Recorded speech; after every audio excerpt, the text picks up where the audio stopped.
Bonjour et bienvenue sur votre capsule portant sur les sources de biais. Tout d'abord, le mot biais veut dire erreur. Donc, un biais, c'est une erreur qui va fausser les résultats.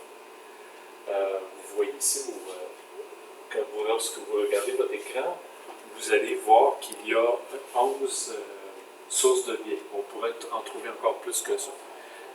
Mais c'est les 11 principales qu'on voit dans cette capsule.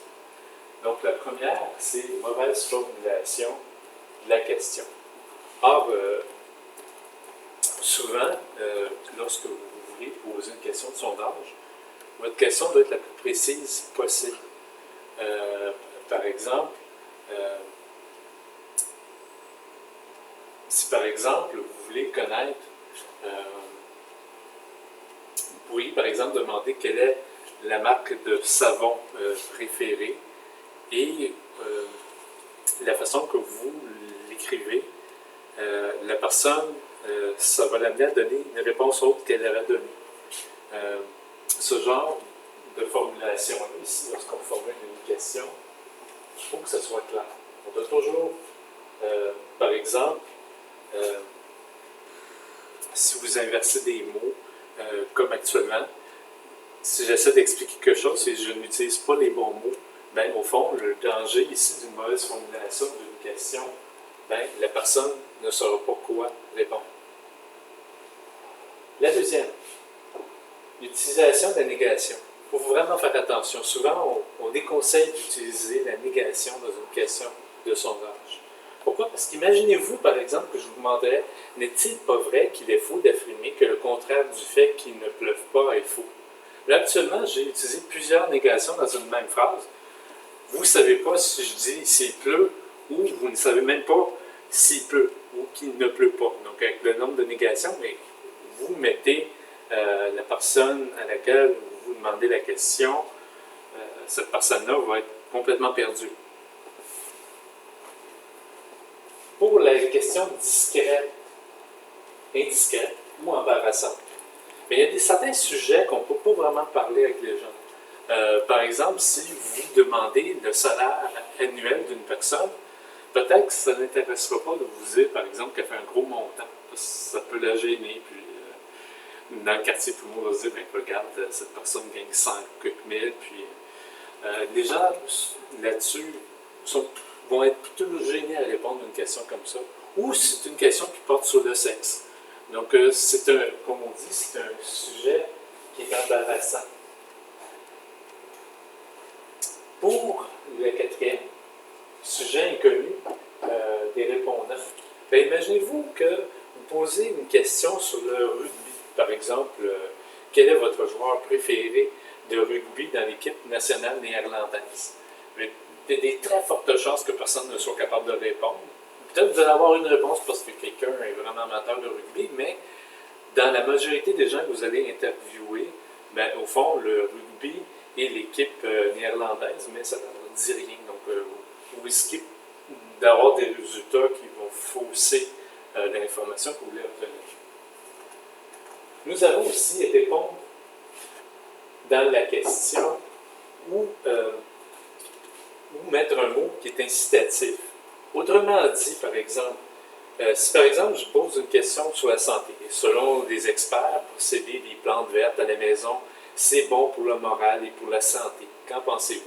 Vous voyez, quand je parle déjà des experts au début, pour la personne qui va répondre à votre question, ça va être gênant de dire que ben, les plantes vertes ne sont pas très bonnes pour la santé, parce que là, on vous dit que les experts ont dit que c'était bon pour la santé. Fait que là, c'est comme si on vous influençait pour dire oui à la réponse. Répondre dans la question de fait, mot difficile.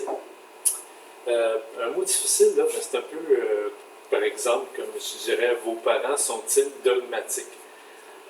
Vous devez utiliser dans une phrase les mots les plus simples possibles. Dites-vous que vous vous adressez à beaucoup de personnes. Donc, le niveau de compréhension n'est pas pareil pour chacune des personnes. Donc, il faut faire attention aux mots, d'éviter surtout les mots difficiles. Allez-y le plus simplement possible. Il y a en fait ce qu'on appelle le jugement dans la question. question. Par exemple, si moi je pose des questions sur des vêtements, puis j'arrive, puis je vous demande, est-ce que vous, si on veut savoir par exemple si les gens aiment le linge qu'ils portent, si par exemple je demande, est-ce que vous, votre linge est laid, ben, probablement que vous allez être moins porté à vouloir répondre à la question que vous êtes posée parce que vous vous êtes fait insulter. Et la personne a peut-être dû remanier un peu sa question pour blesser la personne qu'elle va interviewer. Il y a ce qu'on appelle aussi la mauvaise méthode d'échantillonnage. Donc, par exemple, vous avez, par exemple, utilisé l'échantillonnage aléatoire simple quand il vous fallait, par exemple, prendre l'échantillonnage systémique. Des fois, ça va avoir une influence sur le résultat que vous allez obtenir à la fin. Donc, dans certains cas, un tel type d'échantillonnage va être utilisé pour certains cas en particulier. Donc, il faut faire attention à l'échantillonnage qu'on utilise. Pour le 9, ici, on va remarquer erreur de calcul et taux de réponse. Pour l'erreur de calcul, mais au fond, ça va être vraiment quand vous arrivez avec une question des pourcentages.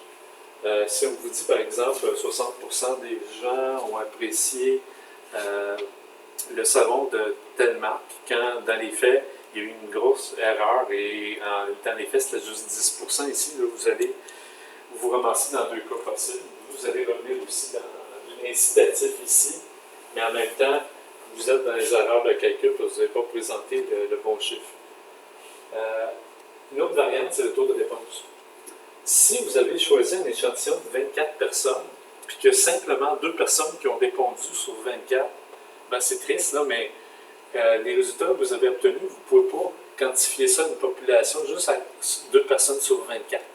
Il vous faut un nombre quand même élevé de gens qui vont répondre à vos questions. C'est sûr qu'il y a des personnes qui ne voudront pas répondre aux questions, mais c'est très important que ces personnes-là ne soient pas majoritaires dans les résultats que vous avez obtenus, parce qu'au fond, les résultats, vous allez être obligé de recommencer votre étude, votre sondage, parce que vous n'avez pas assez de réponses. Et l'attitude, qu'ils disent ici. L'attitude.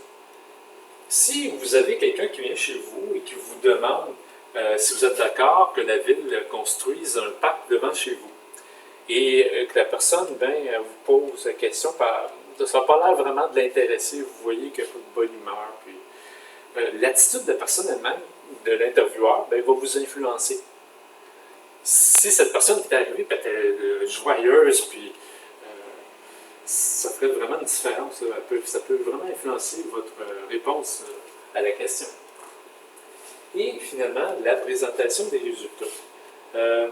Il y a quelques années, si vous alliez à des endroits, on vous faisait faire un test de goût entre le Coca-Cola et le Pepsi.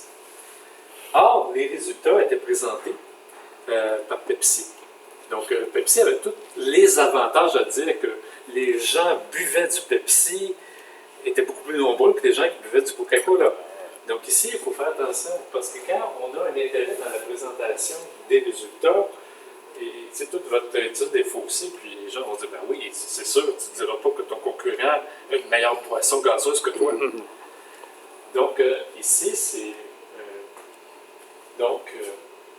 les 11 sources de biais qu'on rencontre le plus souvent dans des questions de sondage. Donc, ça met fin à cette capsule.